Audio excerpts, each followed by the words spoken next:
5 राज्यों में हुए विधानसभा चुनाव के बाद मध्य प्रदेश, राजस्थान, छत्तीसगढ़ और तेलंगाना के चुनाव नतीजे सामने आ गए हैं। बीजेपी 3 राज्यों में मध्य प्रदेश, राजस्थान और छत्तीसगढ़ में जीत दर्ज करा चुकी है। बीजेपी कार्यकर्ताओं में जीत की खुशी की लहर है। देश भर में बीजेपी कार्यकर्ता जीत के जश्न में डूबे हुए हैं। पूरे देश में बीजेपी कार्यकर्ता एक दूसरे को मिठाई खिलाकर बधाई दे रहे हैं।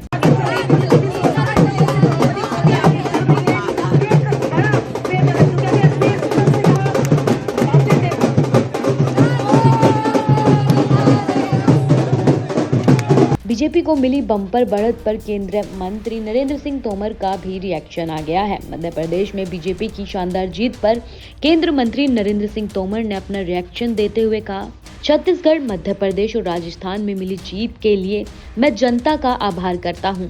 ये जीत कार्यकर्ताओं के परिश्रम और पीएम मोदी के लोकप्रियता की है। ये जीत मध्य प्रदेश के विकास और जन कल्याणकारी कार्यों को मिले समर्थन की है। उन्होंने मीडिया से बात करते हुए मध्य प्रदेश सहित 2 अन्य राज्यों में बीजेपी की जीत पर कार्यकर्ताओं को बधाई दी। उन्होंने बीजेपी की जीत पर पूरा श्रेय पीएम मोदी और बीजेपी के कार्यकर्ताओं को दिया। वो मध्य प्रदेश में, छत्तीसगढ़ में, राजस्थान में जो ऐतिहासिक विजय प्राप्त हुई है, उसके लिए मैं जनता जनार्दन को हृदय से धन्यवाद देना चाहता हूं। भाजपा कार्यकर्ताओं को बधाई देना चाहता हूं। यह जीत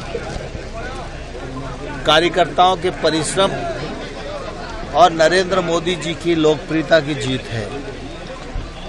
यह जीत मध्य प्रदेश में भारतीय जनता पार्टी की सरकार के विकास और जन कल्याणकारी कार्यक्रमों को मिला हुआ समर्थन है। भारतीय जनता पार्टी को ऐतिहासिक समर्थन इस चुनाव में जनता ने दिया है।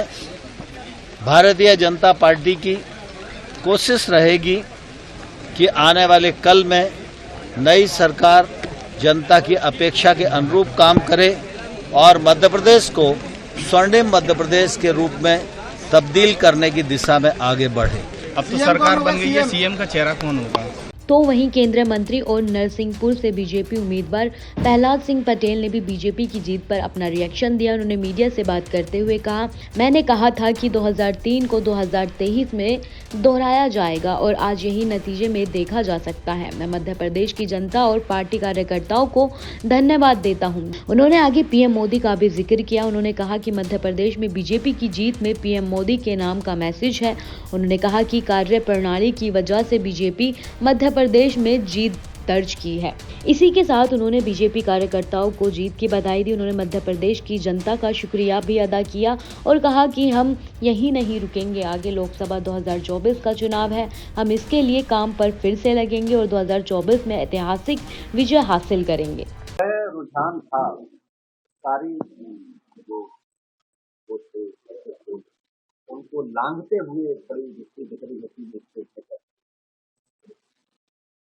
मैंने पहले भी 3 टिप्पणियां की थी। मैंने कहा था कि 2003-2023 में दोहराते हुए दिख रहा है और वो परिणाम के रूप में आज दिख रहा है। दूसरा, मैंने कहा था कि 5 राज्यों में हमारा जो पिछला परफॉर्मेंस है उससे ऊपर जाएंगे, वो भी सच साबित हो गया।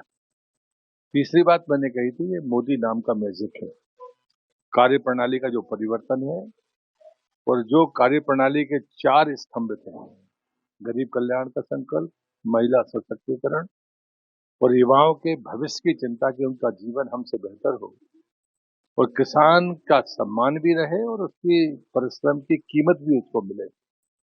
ये ऐसे 4 पैरामीटर थे जिनको ये ऊंचाइयां छूनी ही थी। मध्य प्रदेश जैसा राज्य जब देश में नंबर 1 पर होगा तब भारत माता नंबर 1 पर होगी।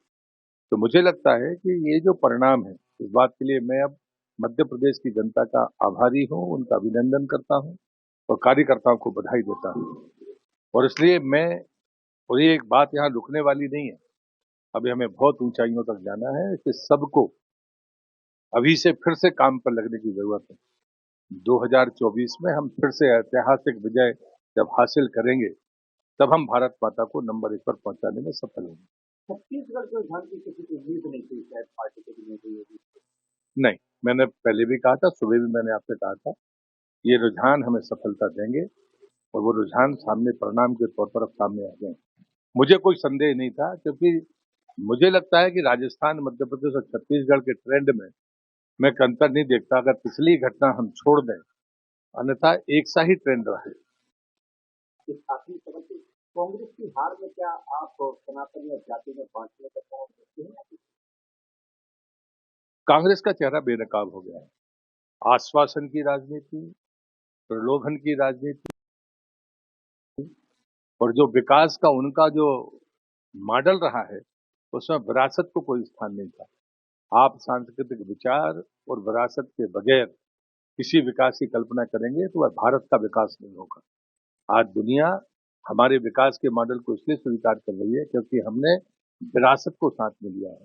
आज दुनिया में अगर कोई चर्चा हो रही है तो सिर्फ हमारी डेवलपमेंट की चर्चा नहीं है, हमारे विचार की चर्चा है कि हम शांति चाहते हैं, हम सबको, दुनिया को एक परिवार मानते हैं और जरूरत पड़ती है तो खुद के हिस्से से काटकर दे भी देते हैं। तो ये हमने साबित करके बताया मोदी जी के नेतृत्व में।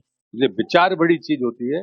भौतिक संसाधन देने से कोई सुखी और शांत नहीं होता। सुखी और शांत तब होता है जब उसे विचार के आधार पर संतुष्टि हो। ये मजाक था, मजाक बन गया। वो जिनके विचारधारा एक नहीं होती वो सिर्फ भारतीय जनता पार्टी के विरुद्ध खड़े होने की कोशिश कर रहे हैं।